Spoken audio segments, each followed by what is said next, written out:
আসসালামু আলাইকুম ওয়া রাহমাতুল্লাহি ওয়া বারাকাতুহু।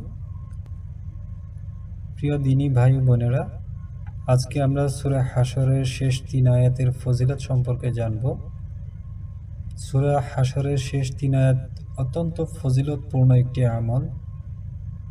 এই সম্পর্কে হযরত মাকাল ইবনে ইয়াসার রাদিয়াল্লাহু আনহু বর্ণনা করেন, রাসূলুল্লাহ সাল্লাল্লাহু আলাইহি ওয়াসাল্লাম বলেন, যে ব্যক্তি সকালে ৩ বার আউযু বিল্লাহিস সামিউল আলিমি মিনাশ শাইতানির রাজিম সহ সূরা হাশরের শেষ ৩ আয়াত পাঠ করবে, তার জন্য মহান আল্লাহ তাআলা ৭০,০০০ রহমতের ফেরেশতা নিয়োগ করবেন, যে ফেরেশতাগণ সকাল থেকে সন্ধ্যা পর্যন্ত তার উপর আল্লাহর রহমত প্রেরণ করতে থাকবে।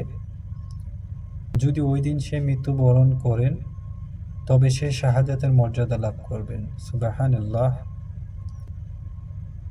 আর যে ব্যক্তি সন্ধ্যার সময় এই আয়াতগুলো পাঠ করবে, তার জন্য মহান আল্লাহ তাআলা ৭০,০০০ রহমতের ফেরেশতা নিয়োগ করবেন, যারা তার উপর সকাল হওয়া পর্যন্ত রহমত প্রেরণ করতে থাকবে। আর যদি ওই রাতে সে মৃত্যুবরণ করে তবে শাহাদাতের মর্যাদা লাভ করবেন। সুবহানাল্লাহ। সূরা হাশরের ৩ আয়াত পাঠের পূর্বে বিসমিল্লাহর সহিত আউযু বিল্লাহিস সামিউল আলিমি মিনাশ শাইতানির রাজিম বিসমিল্লাহির রহমানির রহিম ৩ বার পাঠ করতে হবে।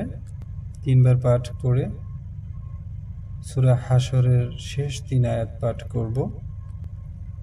বিসমিল্লাহির রহমানির রহিম ওয়াল্লাহুল্লাযী লা ইলাহা ইল্লা হুল আলিমুল গায়বি ওয়াশ শাহাদাতি হুয়ার রহমানির রহিম ওয়াল্লাহুল্লাযী লা ইলাহা ইল্লা হুল আল মালিকুল কুদ্দুসুস সালামুল মুমিনুল মুহাইমিনুল আজিজুল জব্বারুল মুতাকাব্বির সুবহানাল্লাহি আম্মা ইউশরিকুন ওয়াল্লাহুল খালিকুল বারিউল মুসাওয়িরুল লাহুল আসমাউল হুসনা ইউসাব্বিহু লাহু মা ফিস সামাওয়াতি ওয়াল আরদ ওয়া হুয়াল আজিজুল হাকীম।